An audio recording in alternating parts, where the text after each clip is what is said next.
बच्चों, आज की इस वीडियो में मैं आप लोगों को क्वालिटेटिव प्रॉपर्टीज के बारे में बताने जा रहा हूँ। क्वालिटेटिव प्रॉपर्टी क्या है, उससे कितने भाग है, और फिर उसका जो पहला भाग है उसे मैं ड्राइव करके उससे रिलेटेड एक क्वेश्चन भी आप लोगों को बताऊंगा कि आप लोग इससे न्यूमेरिकल्स कैसे सॉल्व करेंगे। आइए हम लोग शुरू करते हैं। सबसे पहले आप जानिए कि ये आपका क्वालिटेटिव प्रॉपर्टी है क्या। इसका डेफिनेशन बताता है the properties of the solution which depends on the number of solute particles but not the nature of solute is called qualitative properties. इसे समझिए, मान लीजिए आपने कोई सॉल्यूशन बनाया है और इस सॉल्यूशन में आपने कोई सॉल्यूट पार्टिकल डाला है, तो इस सॉल्यूट पार्टिकल का नेचर क्या है उससे मतलब नहीं है, ये कितने अमाउंट में, इसका नंबर कितना है, तो इसके डिटर्मिनेशन को ही हम लोग क्वालिटेटिव प्रॉपर्टी कहते हैं। मतलब the properties of solution which depends on the number of solute particle but not the nature of solute is called, इस नेचर पे डिपेंड नहीं करेगा, सिर्फ नंबर पे, इज कॉल्ड क्वालिटेटिव प्रॉपर्टी। एक बार फिर से, the properties of the solution which depends on the number of solute particle but not the nature of solute is called qualitative property. अब क्वालिटेटिव प्रॉपर्टी के चार टाइप्स होते हैं। सबसे पहला पार्ट है relative lowering in vapour pressure, ये qualitative property का पहला पार्ट है।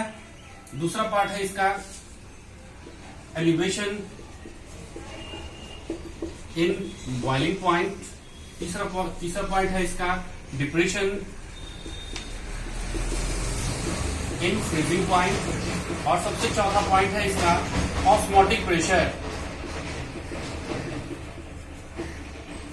तो ये बच्चों क्वालिटेटिव प्रॉपर्टी का चार भाग होता है। अब हम लोग क्या करेंगे, ये जो पहला पार्ट है relative loading in vapour pressure, मैं इसे आपको ड्राइव करूंगा और ड्राइव करने के बाद इससे रिलेटेड एक क्वेश्चन मैंने पहले लिख दिया है, फिर एक क्वेश्चन भी बना के मैं आप लोगों को बताऊंगा। तो सबसे पहला पार्ट है आपका relative loading in vapour pressure. तो relative loading in vapour pressure के बारे में बच्चों मैंने आप लोगों को पहले ही बताया था, इससे पहले वाले वीडियो में, कि राउत साहब ने बताया है कि relative loading in vapour pressure ये बराबर होता है मोल फ्रैक्शन ऑफ सॉल्यूट के। आइए एक बार फिर से मैं आपको बताता हूं। लेट, इसके लिए मैं ड्राइव कर रहा हूं, let PA0 is the vapour pressure of pure solvent and PA be the vapour pressure of solution. ठीक है बच्चों। Then according to Raoult's law,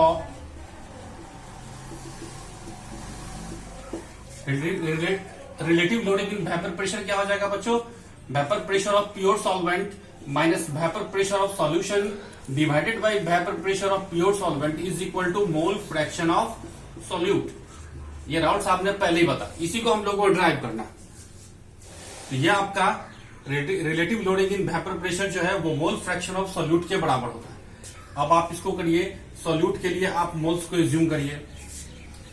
late number of moles of solute को हम लोग मान लेते हैं NB, B stand for solute. Number of moles of solvent is equal to NA, A stand for solvent. ये इक्वेशन आपका क्या बन जाएगा बच्चों, PA0 minus PA divided by PA0 is equal to NB divided by NA plus NB। ये आपका हो जाएगा moles of solute divided by total number of moles of the solution. अब जो आपका NB और NA है ये नंबर ऑफ मोल्स है, तो आप यहाँ पे लिख सकते हैं, या ऊपर में थोड़ा सा मिटा देता हूं।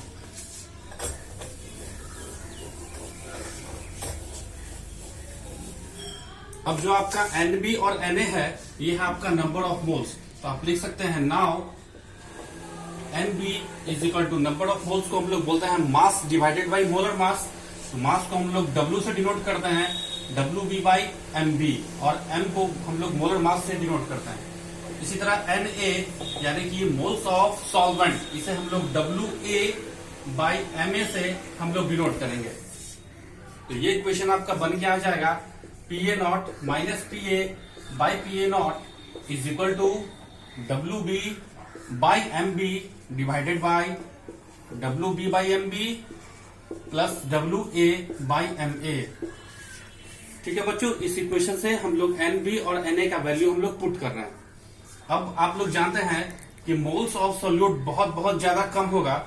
यहाँ पे मैं लिख देता हूं, since moles of solute being very smaller than solvent, तब हम लोग इस टर्म को इग्नोर कर सकते हैं। यानी कि ये जो डिनोमिनेटर में है आपका मोल्स ऑफ क्या बोलते हैं सोल्यूट, इसे हम लोग इस टर्म को इग्नोर कर सकते हैं।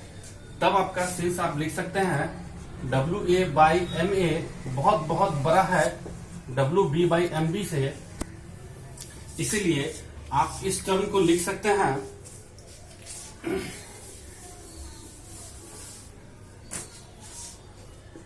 P A naught minus P A by P A naught is equal to W B by M B. ये टर्म को इग्नोर करना है तो अब ये बचेगा आपका, यानी कि W A by M A. ठीक है बच्चों, और इसको आप फर्दर सॉल्व करिए। ये हो जाएगा P A naught minus P A by P A naught is equal to W B by M B और इनटू ये हो जाएगा ऊपर में M A divided by W A. अब यहां से एम बी निकालिए, इसलिए M B is equal to ये क्या हो जाएगा आपका W B into M A divided by W A into P A naught minus P A by P A not. यही बच्चों आपका फॉर्मूला है और इसी फॉर्मूले से आपका सवाल बनेगा। यहाँ एम बी हो गया molar mass of solute, W B mass of solute, M A mass of solvent, sorry molar mass of solvent, W A हो गया आपको मास ऑफ सॉल्वेंट और ये हो गया relative loading in vapour pressure. आइए बच्चों, मैं आप लोगों को बना के दिखाता हूं इससे रिलेटेड क्वेश्चन, और आप इस डेरिवेशन में आप यहां से भी फॉर्मूला आप बना सकते हैं और इसे सवाल बना सकते हैं। देखिए, अब मैं इस टॉपिक से रिलेटेड एक क्वेश्चन यहाँ पे मैंने लिखा है, मैं इसे आप लोगों को सॉल्व करके बताता हूँ। क्वेश्चन है आपका